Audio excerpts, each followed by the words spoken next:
What is a great American novel? Are they the ones with the most American-isms or cliches? No. For my money, they are novels that critique America the best. And one of the best critics of America was novelist F. Scott Fitzgerald. Synonymous with the Jazz Age and Roaring Twenties, Fitzgerald's stories, namely The Great Gatsby, have survived their own time and are alive and well in the 21st century. We've all attended, invited by our English teachers no doubt, Gatsby's extravagant parties.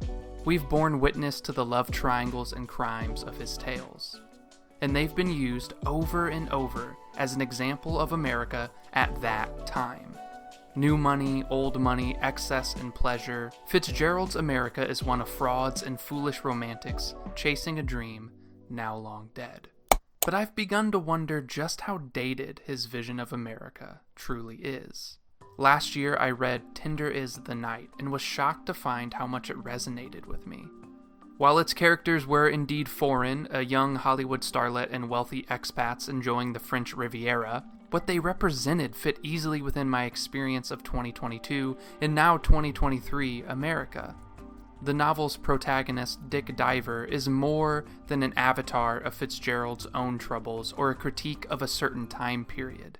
He is America, and he can be found on every street corner and social media feed.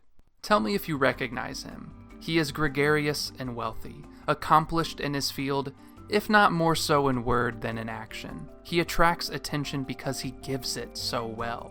There is a preoccupation with everything looking and feeling its best, and he is excitable.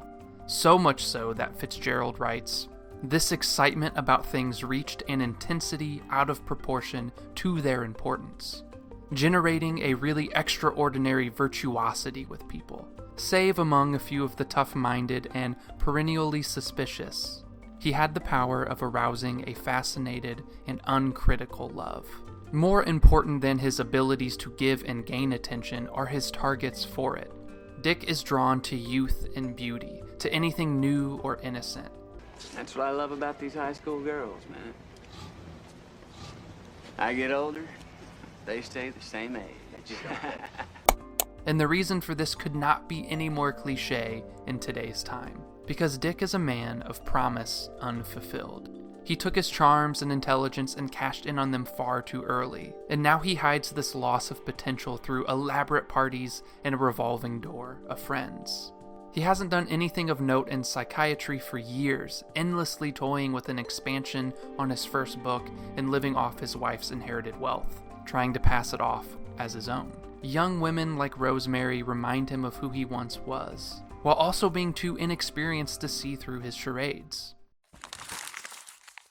I have no doubt you recognize him, for he is not only the forebearer of today's middle-aged tech and business moguls desperately trying to maintain their wonderkin narratives, although not nearly as successfully charming as the fictional counterparts, but he is also the archetype for the male protagonist leading American dramas in both TV and movies today and in the past. Kane, Draper, and now the Roys. America has never stopped telling tales of men who create identities of themselves ex nihilo, who are unable to let the present age into the future, who are too proud to let their time in the sun fade. So why are we obsessed with these characters?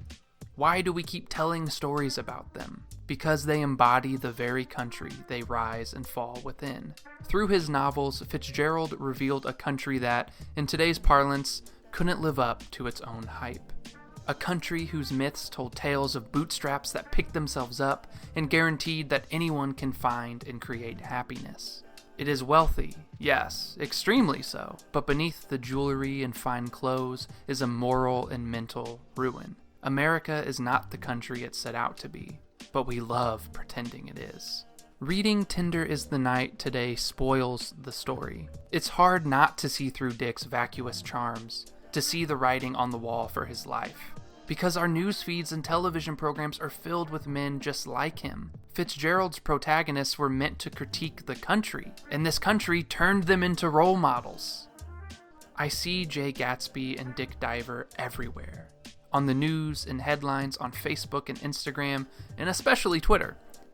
Wealthy men who use wealth to lure young women and to maintain a powerful image of themselves did not go extinct in the Jazz Age. They are the mascot for a society that will not and has not accepted the present and works tirelessly to maintain a fictionalized version of the past. Fitzgerald's protagonists are our protagonists. We fall for the figures who give us the most attention and who demand the most attention out of us. Our overstimulated brains do not want to reckon with the truth. We want illusion. Perhaps the greatest lesson for me in rereading Fitzgerald is this. He did not create his protagonists. We did. He merely exposed them.